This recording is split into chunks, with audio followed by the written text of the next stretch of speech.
अस्सलाम वालेकुम dear students. हमारे चैनल का नाम है लेक्चर्स इन, बिल्कुल न्यू चैनल है और इंशाल्लाह इस चैनल पे हम मैथ और फिज़िक्स की 9 मैट्रिक की complete book with topics complete explanation के साथ न्यूमेरिकल्स एक्सरसाइजेज सब कुछ इंशाल्लाह कंप्लीट करवाएंगे। ठीक है, लेक्चर्स इन हमारे चैनल का नाम है। नोटिफिकेशंस के लिए आप चैनल को सब्सक्राइब करें, बेल आइकन को प्रेस करें, ठीक है, ताकि आपके पास हमारी हर आने वाली वीडियो का नोटिफिकेशन बाकायदगी से मिलता रहे। ठीक है, सबसे पहले हमारे पास फिजिक्स की न्यू बुक जो आई थी, ठीक है, प्रीवियस ईयर 1 ईयर ही हुआ है, ठीक है, अभी तो उसको हम पहला चैप्टर डिस्कस करेंगे, चैप्टर नंबर 10। ठीक है, ये मेरे पास बुक है, अगर आपको पीडीएफ चाहिए तो मैं इसका लिंक दे दूंगा आपको। इसका लिंक जो है मैं आपको शेयर कर दूंगा और साइड में मैं पेज भी चला दूंगा। ठीक हो गया। अच्छा जी, सबसे पहले हमारे पास मैं नाम लिखता हूँ चैप्टर का। चैप्टर 10 है हमारे पास जनरल वेव प्रॉपर्टीज। ठीक है, जनरल वेव प्रॉपर्टीज। अच्छा जी, जनरल वेव प्रॉपर्टीज हमारे पास चैप्टर का नाम है, इसका सबसे पहला टॉपिक है। अच्छा, इन्होंने ये एक अच्छी चीज़ की है इसमें कि टॉपिक वाइज सब कुछ किया हुआ है। ठीक है, तो सबसे पहला जो टॉपिक है वो है 10.1। जिस तरह मैथ में एक्सरसाइज होती है ना 17.1 17.2, इस तरह से इन्होंने क्या किया हुआ है, टॉपिक वाइज दिया हुआ है, तो समझाने में भी आसानी होती है, बच्चों को समझने में भी आसानी होती है। ठीक हो गया। चलिए, मैं टॉपिक हमारे पास है 10.1। ठीक है, टॉपिक का नाम क्या है भाई? टॉपिक का नाम है waves and nature of waves. Waves and nature of waves. Okay हो गया। ठीक है, देखिए सबसे पहले तो आपको चैप्टर का नाम पढ़ के पता चल रहा होगा, जनरल वेव और प्रॉपर्टीज। इसमें हम डिस्कस क्या करना है, इसमें हमने डिस्कस करना है वेव्स को डिस्कस करना है, उसकी प्रॉपर्टीज को डिस्कस करना है, और मतलब डीपली जो है ना वेव को ज़्यादा से ज़्यादा डिस्कस करना है, उसकी प्रॉपर्टीज पढ़नी है, उसकी हर एक टाइप पढ़नी है। ठीक है, ये सब हमने इस चैप्टर में पढ़ना है। ठीक है, अच्छा जी, सबसे पहले आपके पास वेव बता देते हैं भाई, वेव होती क्या है। डेफिनेशन लिखी हुई है, पढ़ देता हूँ। A method of transport energy from one point to another point without transfer of matter is called wave। सही है। अब इसको उर्दू में समझते हैं भाई, बोल क्या रहे हैं। ये हमसे बोल रहे हैं कि मेथड ऑफ ट्रांसफर यानी एनर्जी का ट्रांसफर होना। ठीक है, एनर्जी क्या होगी? ट्रांसफर होगी। मैं एक वेव आप जब भी जहन में कंसीडर करोगे ना, आपके माइंड में क्या आएगा? हमेशा ये चीज़। ठीक है, वेव जब भी आप कंसीडर करोगे आपके माइंड में हमेशा ये चीज़ आएगी। ठीक हो गया, मैं इसको और बना देता हूँ। ठीक है, वेव जब भी आपने कंसीडर करनी है आपके माइंड में यही आएगी। ठीक है, मेरे माइंड में भी यही आती है और हर कॉमन स्टूडेंट के माइंड में यही चीज़ आती है। वैसे सिर्फ यही वेव नहीं होती, बहुत सारी टाइप्स की वेव्स होती हैं। ठीक है, अच्छा जी, उसके बाद हम आ जाते हैं अपना नेक्स्ट पे। अब वो हमसे मतलब कि देखो वेव होती क्या है। वेव की डेफिनेशन ये लिखी हुई है कि मेथड ऑफ ट्रांसपोर्ट एनर्जी। ठीक है, यानी एनर्जी क्या करता है? ट्रांसपोर्ट करता है विदाउट ट्रांसफरिंग ऑफ मैटर। ठीक है, यानी मटेरियल को ट्रांसफर नहीं करता। किस चीज को ट्रांसफर करता है? एनर्जी को ट्रांसफर करता है। चलो भाई एक एग्जांपल ले लेते हैं। ठीक है, ये एक इधर बंदा खड़ा हुआ है। ठीक है, आपको नजर आ रहा होगा। ठीक है, इधर एक बंदा खड़ा हुआ है। अब हमने क्या किया, इन दोनों के हाथ में एक रस्सी है। ठीक है, रोप है, और इधर से भी चलें, छोड़ें, इधर से नहीं, बस इधर से इसने क्या करा हुआ है, इसको कैच किया हुआ है, पकड़ा हुआ है। ठीक है, अब ये क्या करता है? इस रस्सी को मूव बैक करता है। ठीक है, इस रस्सी को क्या करता है? ये इस रस्सी को क्या करता है? वो लचीली टाइप होती है ना, जिस तरह ऐसे करके हम रोप को ऐसे करते हैं, तो उसमें इस तरह की वेव्स क्रिएट होती हैं। ठीक है, तो देखो एनर्जी तो ट्रांसफर हो गई, यानी ये इसके पॉइंट्स आप मटेरियल ले लें। ठीक है, जो पॉइंट्स बना रहा हूँ ना, आप इसको मटेरियल कंसिडर कर लें। यानी अब ऐसा तो नहीं हो सकता, एनर्जी तो ट्रांसफर हो गई। एनर्जी कैसे ट्रांसफर हो गई? देखो वेव्स, ये जो रोप है इसकी पोजीशन ही चेंज हो गई। ठीक है, तो एनर्जी भी क्या हो गई? ट्रांसफर हो गई। जाहिर सी बात है, मैं किसी भी चीज़ को ऐसे ऐसे करता हूँ, एनर्जी तो ट्रांसफर होगी ना एक पॉइंट से दूसरे पॉइंट तक, लेकिन क्या होगा आपके पास? ये ट्रांसफर नहीं होगा, मटेरियल ट्रांसफर नहीं होगा। अब देखो कैसे मटेरियल ट्रांसफर नहीं होगा भाई? रस्सी है ना, ऐसा तो नहीं हो सकता ना कि आपने रस्सी को जर्क किया। ठीक है, जर्क मतलब मोशन करना, हिलाना। ठीक है, आपने रस्सी को जर्क किया और इसका आधा मास इधर आ गया, आधा मास उधर रह गया, ऐसा तो नहीं हो सकता ना। ठीक है, तो क्या है आपके पास? मटेरियल का ट्रांसफर होना, बट नॉट ऑफ मटेरियल तो ट्रांसफर होगा। ठीक है, लेकिन हमारे पास क्या चीज़ ट्रांसफर नहीं होगी? Sorry, by mistake, energy transfer होगी बट मटेरियल ट्रांसफर नहीं होगा। ठीक है, अच्छा जी, आगे अब आपके पास नेक्स्ट टॉपिक पे चलते हैं। ठीक है, formation of waves. Formation of waves आपके पास क्या है भाई? लिखा हुआ है, पढ़ते हैं। Disturbance of medium. Formation of waves मतलब कि वेव्स बनती किस तरह है। ठीक है, वेव्स किस तरह क्रिएट होती हैं। Disturbance of medium cause of formation of wave like we can produce wave by a rope, slinky spring and water waves in ripple tank, let us discuss them in detail. ठीक है, अच्छा भाई क्या बोल रहे हैं आपसे, वो बोल रहे हैं कि वेव किस तरह क्रिएट होती है। वेव हमेशा इस तरह क्रिएट होती है, आप किसी भी मीडियम को डिस्टर्ब करो, ठीक है, ये मेरे पास एक मीडियम है, ठीक है, या फिर आप एक इस मिसाल ले लो वाटर की, स्विमिंग पूल होता है, ठीक है, उसमें आप स्प्लैश करो हाथ को, ठीक है, थप करके ऐसे मारो, तो क्या होगा, आपने मीडियम को डिस्टर्ब किया, वो मीडियम है ना वाटर, आपने उसको क्या किया, डिस्टर्ब किया, तो क्या हो जाएगा, वेव बनना के स्टार्ट हो जाएंगे। ठीक है, आप पानी को देखेंगे इस तरह करके मूव करना स्टार्ट हो जाएगा। ठीक है, तो ये क्या है आपके पास, फॉर्मेशन ऑफ वेव्स, यानी वेव्स किस तरह बनती है, जब आप डिस्टर्बेंस करेंगे मीडियम में, मीडियम को डिस्टर्ब करेंगे तो क्या होगा, आपके पास वेव क्रिएट होगी। फिर वो बोल रहे हैं इसको हम डिस्कस करते हैं डिटेल में। अच्छा, उसकी एक एग्जांपल्स दी हुई है, एग्जांपल्स क्या दी हुई है भाई, रस्सी दी हुई है, ठीक है, रोप मतलब रस्सी, ठीक है, रस्सी मैंने अभी बता दिया आपको। उसके बाद उन्होंने एग्जांपल दी हुई है स्लिंकी स्प्रिंग। स्लिंकी स्प्रिंग क्या होता है भाई, सिंपल स्प्रिंग, सॉरी स्प्रिंग आपके पास ये चीज होती है कि आप लोगों ने एक स्प्रिंग लेना है, ठीक है, आप बॉल पेन को क्या कर दें, ब्रेक कर दें, ठीक है, ना करें ब्रेक, आपके पास कोई स्प्रिंग हो आप उसको लें, सिर्फ एक्सपेरिमेंट के लिए बता रहा हूँ। उसको क्या करें, ऐसे फोर्थ हैंड बैक करें, फोर्थ हैंड बैक का मतलब होता है उसको ऐसे दबाएं और फिर वापस छोड़ दें, ठीक है, तो क्या होगा, वेव क्रिएट होंगी। ठीक है, डिस्टर्ब कर रहे हैं ना आप, मीडियम को डिस्टर्ब कर रहे हैं, स्प्रिंग एक मीडियम हो गया, ठीक है, उसको आप डिस्टर्ब कर रहे हैं तो क्या होगा, वेव क्रिएट होगी। ठीक है, अच्छा जी नेक्स्ट पे चलते हैं। नेक्स्ट आपके पास लिखा हुआ है भाई, waves in a slinky spring. A slinky spring is a pre compressed helical or coiled spring as shown in figure 10.2। ठीक है भाई, 10.2 में ना आपको एक फिगर बना के दिया हुआ है, ठीक है, मैं इधर साइड में पेज चला दूंगा, आप लोग देख लीजिएगा, अगर आपके पास बुक है तो बुक साथ रख के बैठे। 10.2 में आपको एक फिगर दिया हुआ है कि ये जो स्लिंकी स्प्रिंग है ये होता क्या है। स्लिंकी स्प्रिंग क्या होता है भाई, प्री कंप्रेस मतलब पहले से प्रेस हुआ हुआ, दबा हुआ, ठीक है, वो क्या चीज़ है, स्लिंकी यानी कोई भी लचीला स्प्रिंग है।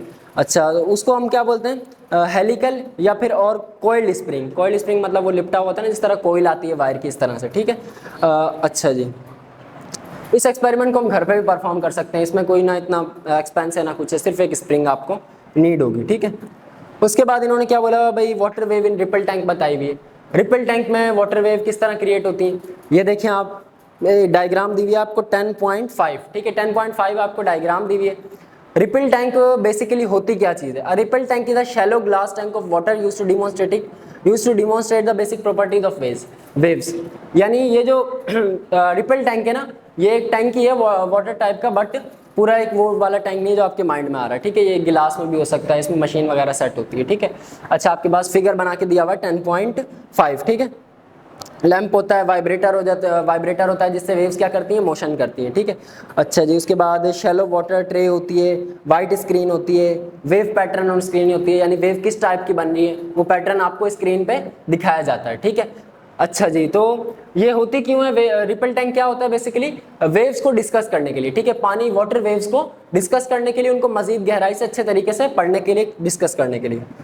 अच्छा भाई, इसके पास आ जाती हैं आपके पास टाइप्स ऑफ वेव मोशन की टाइप, सॉरी वेव्स की टाइप्स। ठीक है, वेव तो हमने पढ़ ली, वेव क्या होती है, ठीक है, फिर से रिपीट करते हैं। वेव क्या होती है भाई, method of transport energy but not to transport material. ठीक है, एनर्जी तो ट्रांसफर होगी बट मटेरियल ट्रांसफर नहीं होगा। ठीक है, ये क्या होती है, वेव बनती किस तरह है, डिस्टर्बेंस ऑफ मीडियम को डिस्टर्ब करें क्या होगा, वेव क्रिएट हो जाएगी। उसके बाद स्लिंकी स्प्रिंग पढ़ लिया। ठीक है, लचीली चीज होती है कोई भी, आप उसको करके भी देख सकते हैं। ठीक है, अच्छा टाइप्स ऑफ वेव मोशन, अच्छा जी, ट्रांसफर वेव्स और लॉन्गिट्यूडनल वेव्स यहाँ पे हमें दी हुई है। तो ट्रांसफर वेव्स देखो मैं पढ़ता हूँ, ट्रांसफर वेव्स तो है ना, ये वाली जो वेव्स है ना, ये ट्रांसफर वेव्स होती हैं, यानी इनकी शेप इस तरह की होती है। ठीक है, मैं इसको क्लियर कर देता हूँ। अच्छा जी, ये वेव्स बनी हुई है, ठीक है, ये ट्रांसफर वेव्स है। ट्रांसफर वेव्स कैसे हैं, लिखा हुआ है भाई, ठीक है, ये आपके पास मैंने वेव्स बना दी, बुक में आपके पास ये डायग्राम है 10.6 पे। ठीक है, 10.6 पे आपके पास डायग्राम है भाई, लिखा हुआ है the slinky illustrates the transfer waves in figure 10.5। ठीक है, 10.5 आप फिगर देखेंगे तो आपको दिखेगा ये। अच्छा, उसके बाद लिखा हुआ है भाई end of the slinky up and down repeatedly. ठीक है, ये क्या हो रहा है, रिपीटेडली अप और डाउन हो रहा है। ठीक है, उसके बाद है भाई move the free end of the slinky up and down, these up and down movements of the coil produce oscillations. ये क्या करती हैं, ये जो अप और डाउन मोशंस हैं क्या प्रोड्यूस करती हैं, ऑस्किलेशंस प्रोड्यूस करती हैं, यानी एक चक्कर पूरा करती हैं। ठीक है, एक कंप्लीट अपना रिवॉल्विंग अराउंड करती है, रिवॉल्व करती है। Have you noticed that when coil move up down the direction of the wave of the motion is perpendicular to the direction of oscillation. भाई ट्रांसफर वेव्स क्या होती है, मैं सिंपल आपको बता देता हूँ, ज़्यादा हार्ड नहीं करता, ठीक है। ट्रांसफर वेव्स ये आपके पास होती हैं, ये ट्रैवल तो स्ट्रेट करती हैं, ठीक है। ट्रैवल क्या करती हैं, स्ट्रेट आपकी तरफ ट्रैवल करेंगी। समंदर पे गए होंगे सब, ठीक है, समंदर पे गए होंगे सब, ट्रैवल आप वेव आपके पास आ रही होती है, ठीक है। जो भी लहरें होती हैं वो आपकी तरफ इस तरफ मूव कर रही होती हैं, लेकिन क्या होता है वो परपेंडिकुलर होती है। परपेंडिकुलर कैसे होती है, ये ट्रैवल तो आगे ही करती रहेगी, ट्रैवल ये कंटिन्यूस आगे करती रहेगी, लेकिन क्या है ये परपेंडिकुलर करेंगी। परपेंडिकुलर क्या है, परपेंडिकुलर पैरेलल पता होगा, मैं बता देता हूँ। जो दो पॉइंट्स आपस में इस तरह करके कॉन्साइड्स कर रहे होते हैं ना, ये होता है पैरेलल, ठीक है, सॉरी परपेंडिकुलर, परपेंडिकुलर, ठीक है। पैरेलल क्या होता है, सिंपल लाइंस, ठीक है, इनमें अनलाइक पैरेलल फोर्सेज होती हैं, पैरेलल लाइक पैरेलल फोर्सेज होती हैं, ठीक है, ये होता है आपके पास। अच्छा तो ट्रांसफर वेव्स क्या होंगी भाई, दोबारा बताऊं, ट्रांसफर वेव्स क्या होती हैं आपके पास। ट्रांसफर वेव्स वो वेव्स होती हैं जिनसे आप यानी जो ट्रैवल तो स्ट्रेट करती हैं, बट क्या होता है वो परपेंडिकुलर होती हैं, ठीक है, परपेंडिकुलर होती हैं, डायरेक्शन ऑफ ऑस्किलेशन यानी अपनी डायरेक्शन की क्या होती है, परपेंडिकुलर होती हैं, ठीक है। अच्छा जी, आगे हमारे पास ट्रांसफर वेव को ही डिस्कस किया हुआ है मजीद, ठीक है, इसकी कुछ मतलब चीज़ें बताई हुई। एम्पलीट्यूड बताया हुआ है भाई, एम्पलीट्यूड क्या होता है, एम्पलीट्यूड पढ़ते हैं। एम्पलीट्यूड होता है आपके पास, amplitude is the maximum displacement move by a point on a vibrating body from the rest or mean position. एक मैक्सिमम डिस्टेंस, ठीक है, जो कहाँ से आपके पास move by a point on a vibrating body from the rest or mean position. Maximum displacement ये है आपके पास, मैक्सिमम डिस्प्लेसमेंट ये है, मैं थोड़ा बड़ा कर देता हूँ उसको। ये आपके पास क्या है, मैक्सिमम डिस्प्लेसमेंट है। कैसे, क्योंकि भाई ये हाईएस्ट पीक है इस वेव की, हाईएस्ट पीक है यानी हाईएस्ट ऊंचाई है। जैसे पहाड़ी का सबसे ऊपर वाला हिस्सा होता है ना, उसको हम बोलते हैं हाईएस्ट पीक, ठीक है। तो इसी तरह क्या होगा, ये आपके पास हाईएस्ट पीक है और ये क्या है, मैक्सिमम डिस्प्लेसमेंट है, ठीक है। अब वो बोल क्या रहे हैं आपसे, ये मीन पोजीशन है वेव की, क्या है, ये वाली जो पोजीशन है ये क्या है, मीन पोजीशन है। अब वो बोल रहे हैं हाईएस्ट डिस्प्लेसमेंट से लेकर मीन पोजीशन तक का जो डिस्टेंस है वो क्या कहलाता है, एम्पलीट्यूड। और एम्पलीट्यूड को किससे शो करते हैं, ए से शो करते हैं, ठीक है। ये एरिया के लिए यूज नहीं होता एम्पलीट्यूड, किसके लिए यूज होता है, एम्पलीट्यूड के लिए यूज होता है, ठीक हो गया। आगे कंटिन्यू करते हैं। एम्पलीट्यूड क्या होता है बता देता हूँ दोबारा, मैक्सिमम डिस्प्लेसमेंट यानी इसकी हाईएस्ट पीक से लेकर मेन पोजीशन तक का डिस्टेंस क्या कहलाता है, एम्पलीट्यूड, और इसका यूनिट होता है मीटर, ठीक है। आगे चलते हैं भाई, क्रेस्ट। क्रेस्ट क्या होता है, वेव का अपर पार्ट, वेव का जो ये वाला पार्ट है ना, ये आपके पास क्या है, क्रेस्ट है, ठीक है। डेफिनेशन बिल्कुल सिंपल सी है, crest is a point on surface wave where the displacement, sorry नीचे वाली पढ़ता हूँ, the positive upper part of wave is called crest. जो पॉजिटिव यानी अपर पार्ट है वेव का वो क्या कहलाता है, क्रेस्ट कहलाता है, ठीक है। उसके बाद ट्रफ, ग्राउंड में खेलते हो ना, बोलते हैं यार पिच पे नहीं खेलना, ट्रफ पे खेल लेते हैं, ठीक है। ट्रफ क्या है, बिल्कुल ग्राउंड लेवल होता है आपके पास, ठीक है, यानी बिल्कुल ये सरफेस मान लो इसको, इस चीज को क्या मान लो, सरफेस मान लो, ठीक है। ट्रफ है ये आपके पास, ठीक है ना। तो ट्रफ क्या होता है, नीचे वाला हिस्सा होता है, ठीक है। ये जो चीज है ना आपके पास ये वाली, ठीक है, ये क्या है, ट्रफ, ठीक है। ऊपर वाली चीज क्रेस्ट, नीचे वाली चीज ट्रफ, ठीक है। ट्रफ की definition, trough is a point on a surface wave where the displacement of the medium is a minimum. यहाँ पे वेव का जो डिस्प्लेसमेंट होता है, डिस्टेंस होता है, वो क्या होता है, बिल्कुल कम होता है, मिनिमम होता है, ठीक है। अच्छा, एम्पलीट्यूड क्या है, डिस्प्लेसमेंट हाईएस्ट पीक से लेकर हाईएस्ट पीक से लेकर कहाँ तक का डिस्टेंस, मेन पोजीशन तक का डिस्टेंस, ठीक है। क्रेस्ट क्या है, upper part of the wave, trough क्या है, lower part of the wave. ये सारी चीजें किसकी हैं, ट्रांसफर वेव्स की। ट्रांसफर वेव्स क्या होती हैं, ट्रांसफर वेव्स आपके पास होती हैं, transfer waves are waves that travel in a direction perpendicular to the direction of wave. Travel करती हैं स्ट्रेट, पर परपेंडिकुलर करती हैं अपनी मोशन के, ठीक है, परपेंडिकुलर हरकत करती हैं अपनी वेव मोशन के, ठीक है। आगे चलते हैं भाई, आगे मैं दो टाइप्स बताई थी ना भाई, दूसरी भी तो डिस्कस करनी है। दूसरी क्या टाइप है, दूसरी टाइप है आपके पास लॉन्गिट्यूडनल वेव। तो आपके जहन में यही वेव आती है कि बस यही वेव है, ठीक है। लेकिन ये जो चीज़ है ना आपके पास, मैं थोड़ा बड़ा करके बनाऊँ,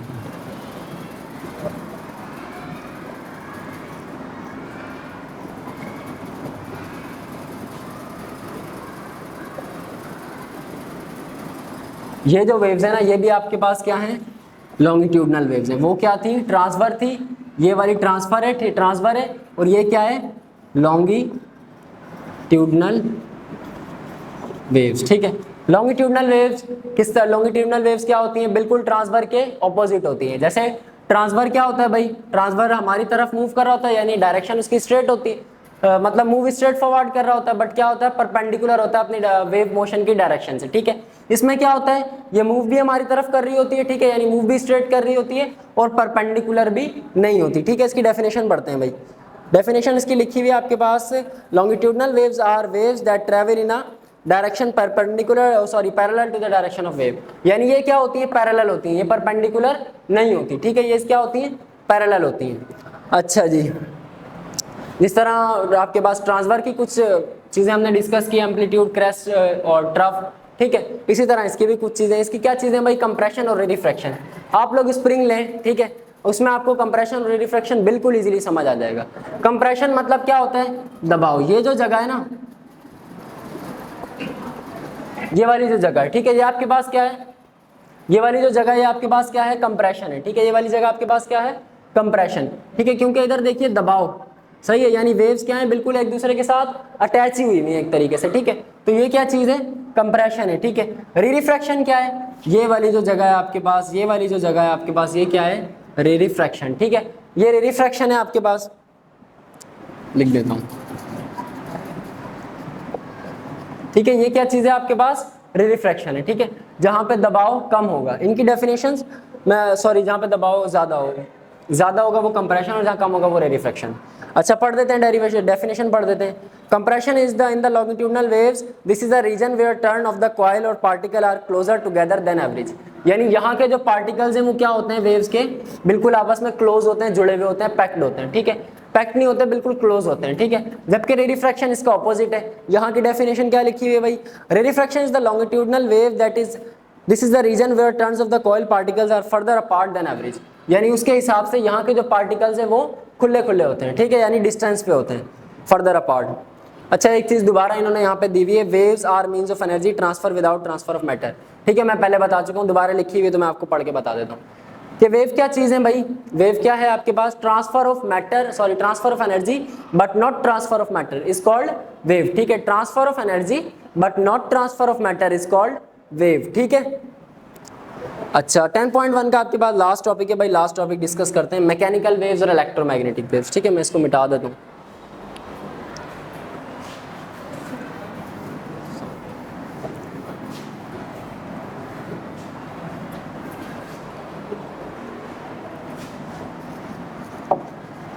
आप लोगों को किसी भी चीज़ में कोई प्रॉब्लम हो, ठीक है, आप इजीली कमेंट कर सकते हैं, ठीक है, मैं अपना व्हाट्सअप नंबर लगा दूंगा इसके नीचे, आप लोग मुझे पर्सनली मैसेज भी कर सकते हैं, मैं आपको रिप्लाई करूंगा, ठीक है, और एजुकेशन से रिलेटेड और किसी चीज़ की इन्फो चाहिए हो तो वो भी आपको मिल जाएगी, ठीक है। लास्ट टॉपिक भाई हमारे पास रहता है मैकेनिकल वेव्स, और इस टॉपिक का लास्ट जो हमारे पास चीज़ है वो हमारे पास रहती है मैकेनिकल वेव्स और इलेक्ट्रोमैग्नेटिक वेव्स। मैकेनिकल वेव्स को असल में मीडियम चाहिए होता है ट्रैवल करने के लिए, ठीक है, मैकेनिकल वेव्स को क्या चाहिए होता है, मीडियम चाहिए होता है ट्रैवल करने के लिए। उसके बाद इलेक्ट्रोमैग्नेटिक वेव्स है तो उसमें लिखा हुआ है इलेक्ट्रोमैग्नेटिक वेव्स को ऐसी किसी चीज़ की ज़रूरत नहीं होती, ठीक है, इलेक्ट्रोमैग्नेटिक वेव्स को ज़रूरत नहीं होती मीडियम की। अच्छा मैकेनिकल वेव्स मैं आपको एग्जांपल दे देता हूँ, मैकेनिकल वेव्स मतलब उनको ज़रूरत है मीडियम की, ठीक है, तो मैकेनिकल वेव की एग्जांपल लेता हूँ। मेरी आवाज़ आप तक आ रही है, ठीक है, क्या मीडियम है, एयर मीडियम है, ठीक है, मेरी आवाज़ आप तक वो वीडियो में आएगी लेकिन मेरी आवाज़ माइक तक जा रही है ना, ठीक है, तो ये क्या है, हमारे मेरे और इसके दरमियान क्या है, एयर मीडियम है, ठीक है। अगर ये एयर ख़त्म हो जाए ना तो मेरी आवाज़ आप तक नहीं जाएगी, ठीक है। वैक्यूम में मैकेनिकल वेव्स जो है वो ट्रैवल नहीं करती हैं, ठीक है, वैक्यूम में मैकेनिकल वेव्स ट्रैवल नहीं करती है, ठीक है, वैक्यूम मतलब बिल्कुल खाली स्पेस, यानी जहाँ पे कोई एयर ना हो, ठीक है। अच्छा जी आपके पास क्या है, मैकेनिकल वेव्स है, mechanical waves are such waves that need a medium for propagation, यानी उनको मीडियम चाहिए हरकत में आने के लिए। Electromagnetic waves are such waves that do not need a medium for propagation, इनको कोई मीडियम नहीं चाहिए ट्रैवल करने के लिए। वो कैसे भाई, यानी इसकी एग्जाम्पल देख लेते हैं, रेडियो वेव्स, माइक्रोवेव्स, ठीक है, इसकी एग्जाम्पल्स आपको इसमें दी हुई है, रेडियो वेव हो गई और माइक्रोवेव हो गई, ठीक है, ये आपके पास किस चीज़ की एग्जांपल है, इलेक्ट्रोमैग्नेटिक वेव की, इनको कोई मीडियम नहीं चाहिए ट्रैवल करने के लिए। रेडियो वेव जैसे कि रेडियो स्टेशन कहाँ होता है, कितनी दूर होता है रेडियो स्टेशन, और आप तक मोबाइल में आवाज़ आ रही होती है रेडियो की, ठीक है, तो इनको कोई मीडियम नहीं चाहिए ट्रैवल करने के लिए, टावर्स के थ्रू कनेक्ट होता है, ठीक है। अच्छा जी साउंड वेव, ये एग्जाम्पल्स पढ़ दी थी मैंने इसकी, इसके साथ ही बता दी। मैकेनिकल वेव्स जो होती हैं ना वो दोनों पे कंसिस्ट करती हैं, अभी मैंने ट्रांसफ़र भी बताई, ठीक है, और लॉन्गिट्यूडनल भी बताई। मैकेनिकल वेव्स दोनों पे कंसिस्ट करती है, ट्रांसफ़र पे भी और लॉन्गिट्यूडनल पे भी, ठीक है। और जो इलेक्ट्रोमैग्नेटिक वेव है वो सिर्फ और सिर्फ ट्रांसफ़र पे वर्क करती है, ठीक है। इलेक्ट्रोमैग्नेटिक वेव लिखा हुआ है, mechanical waves consist of transfer as well as longitudinal waves, ठीक है। Electromagnetic waves are only comprised of transfer waves in nature, ठीक है। इलेक्ट्रोमैग्नेटिक जो वेव्स हैं वो क्या हैं, सिर्फ और सिर्फ जो है आपके पास ट्रांसफर वेव्स रखती हैं नेचर, यानी नेचर इनकी ऐसी। Mechanical waves can not travel through vacuum, मैंने भी बताया मैकेनिकल वेव्स आपके पास वैक्यूम में ट्रैवल नहीं कर सकती। ये रूम है, इसमें से एयर बिल्कुल वैक्यूम कर दें, बिल्कुल आउट कर दें, मेरी आवाज़ यहाँ से आउट नहीं होगी, ठीक है। मेरी मतलब आवाज़ जो भी मैं बोलूँगा ना वो आवाज़ नहीं सुनाई देगी, ठीक है। लेकिन ये बहुत मुश्किल काम है इस रूम की पूरी एयर को बाहर रिड्यूस कर देना, ठीक है। ये साइंटिस्ट वगैरह जो है ना एक्सपेरिमेंट करते हैं इस तरह से। अच्छा, वो पूरा एक पैक रूम होता है, शीशे का रूम होता है, ठीक है ना, ग्लास का पूरा रूम होता है। अच्छा जी, उसके बाद है आपके पास, जबकि electromagnetic waves travel through the vacuum at speed of 3 exponent 8। जबकि इलेक्ट्रोमैग्नेटिक वेव्स जो है मैकेनिकल वेव ट्रैवल नहीं कर सकती, ठीक है, वैक्यूम में, लेकिन इलेक्ट्रोमैग्नेटिक वेव इतनी ज़्यादा स्पीड से क्या करती हैं, ट्रैवल करती हैं वैक्यूम में भी, ठीक है। ये किस चीज़ की स्पीड है, ये है स्पीड ऑफ लाइट। आगे भी पढ़ना है हमने, ठीक है, इसका टॉपिक भी है आगे, ठीक है। ये क्या चीज़ है, speed of light 3 exponent 8 metre पर सेकेंड, ठीक है। वेलोसिटी इसलिए यूनिट क्या आ गया, मीटर पर सेकेंड। अच्छा जी, स्पीड ऑफ लाइट है ये, इसको याद रखिएगा, कांस्टेंट वैल्यू है इसकी। हाँ, ऑल मैकेनिकल, लास्ट है आपके पास, लास्ट इसका पॉइंट लिखा हुआ, all mechanical waves travel through their media at different speeds depending upon their physical properties of the respective medium. सारी मैकेनिकल वेव्स ट्रैवल करती हैं, लेकिन क्या होता है, इनका नेचर डिपेंड करता है, और इनका नेचर जो इन पर डिपेंड करता है, डिफरेंट स्पीड, डिफरेंट नेचर पर डिफरेंट स्पीड, डिफरेंट नेचर पर डिफरेंट मतलब डिफरेंट तरीके से ट्रैवल करती हैं, ठीक है। ये क्या है, मैकेनिकल वेव्स है। जबकि electromagnetic waves, all electromagnetic waves can travel through transparent media at different speed depending upon the refractive index of the respective medium। अच्छा, ये जो इलेक्ट्रोमैग्नेटिक वेव्स हैं ट्रैवल करती हैं, इनको यानी ना ये डिपेंड करती है रिफ्रैक्टिव इंडेक्स पर डिपेंड करती हैं, ठीक है, रिफ्रैक्टिव इंडेक्स पर डिपेंड करती हैं, और ये भी डिफरेंट स्पीड के साथ ही ट्रैवल करती है, ठीक है। लेकिन वैक्यूम में ये 3 एक्सपोनेंट 8 मीटर पर सेकेंड की स्पीड के साथ वो करती हैं, ट्रैवल करती हैं, ठीक है। तो ये आज का हमारा टॉपिक था, टॉपिक 10.1 ओवर हुआ, ठीक है। अगर आप लोगों को कोई परेशानी हो तो आप लोग मुझसे इजीली पूछ सकते हैं, बिल्कुल इजी होकर, ठीक है। चैनल को सब्सक्राइब करें, वीडियो को लाइक करें, और आपको उम्मीद करता हूँ आपको वीडियो पसंद आई।